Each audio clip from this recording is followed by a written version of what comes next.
I want to pick up on Senator Vitter's point. You know, he's obviously making the point here that FHA is not the only large actor in the mortgage marketplace. It is not the only one with a taxpayer backup, and it is not the only one that currently threatens the taxpayers. We've got Fannie and Freddie out there that are creating a huge problem, and I think we've alluded at various points, and the chairman raised a question about the deep interaction between FHA, Fannie and Freddie, and to some extent the VA, and how these move together. So when we think about underwriting standards, when we think about insurance pricing, for example, that you raised earlier, indemnification rules, risk mitigation rules, I'm concerned. I understand the urgency of stabilizing the FHA, but I'm concerned about approaching reforms in one without approaching reforms in the other. So the question I'd like to put before you is to ask you to speak to this interaction, which you've already raised, Dr. Swagel, I think, and whether it makes any sense to talk about reforming one if we're not reforming the other one simultaneously, and the extent to which we should talk about syncing them. And syncing them doesn't always mean they're the same. It just means they were written with each other in mind in terms of when one would take over and when the other would take over. So I thought I'd start with you, Dr. Swagel, but I'm going to ask everyone to have a chance to comment on this. Absolutely. It's an important point that changes. Hit your button. Oh, okay, good. Changes in one will affect the other.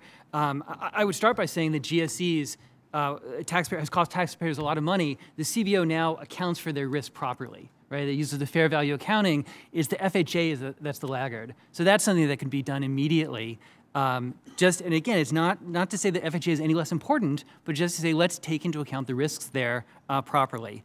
I think the solvency and the mission really go together. That I don't think you can say, well, let's just fix the solvency of FHA and not worry about the mission, because the high loan level, the high value loans, if the FHA is underpricing its insurance, well, that's not profits, that's more risk. And so, I mean, it's almost like a, Woody Allen joke that they're going to, make it up by doing more of it, but they're losing money on each one. So I think you really have to move forward urgently with FHA reforms. And I agree you want to do everything, but I think we all understand GSE reform is kind of often the future, and I just wouldn't wait for that to happen. But what does it mean to reform FHA if you're not going to reform Fannie and Freddie at the same time? When you've just talked about how one bleeds directly into the other, I think the balloon analogy was the one you used, Mr. Stevens. That's right, Senator. We believe that there needs to be reform of all three, and they have to be done in concert with each other.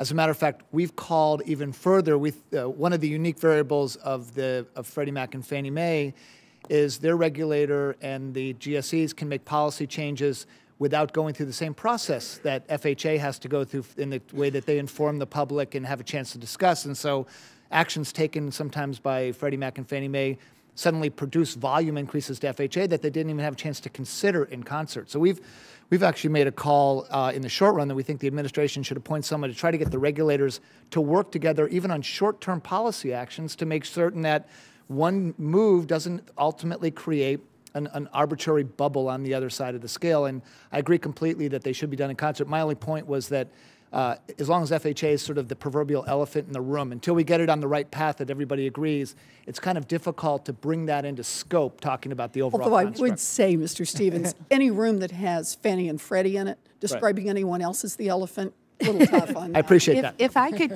just add, I think one of the things that we do have to keep in mind is one of the differences between FHA and Fannie and Freddie. While Fannie and Freddie may be in conservatorship, they do, on their low down payment loans, have private capital in front of them in the form of private MI. I think sometimes that gets lost in the conversation.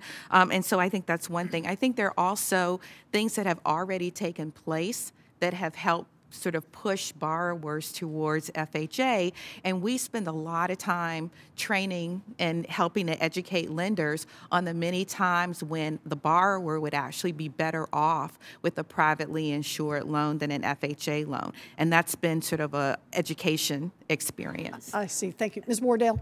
So, Senator, I think it's your insight that these two are related is absolutely right, and let me make clear exactly why that's true. FHA if a 100% insurance product, and there is private capital not only in the form of MI, but one would hope if there's some successor to Fannie and Freddie system in the future, the government, if it plays a role, will play a limited backstop standing behind a whole lot of other private capital ahead of it. This is one place where Phil and I absolutely agree. And you want to ensure that as much of the market as possible in times that are good are in places where private capital is well ahead of the government.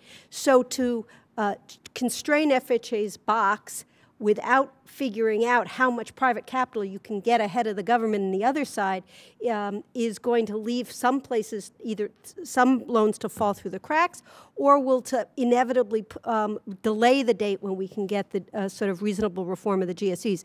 That said, a number of us have talked about things that need to get fixed now. They're either in statute or regulation that everybody knows we need to fix. And I don't believe the political consensus on the GSEs is going to emerge imminently. And so if not, let's get the low-hanging fruit done. But we got to keep pushing. We got to keep pushing. All right. Thank you. Thank you, Mr. Chairman.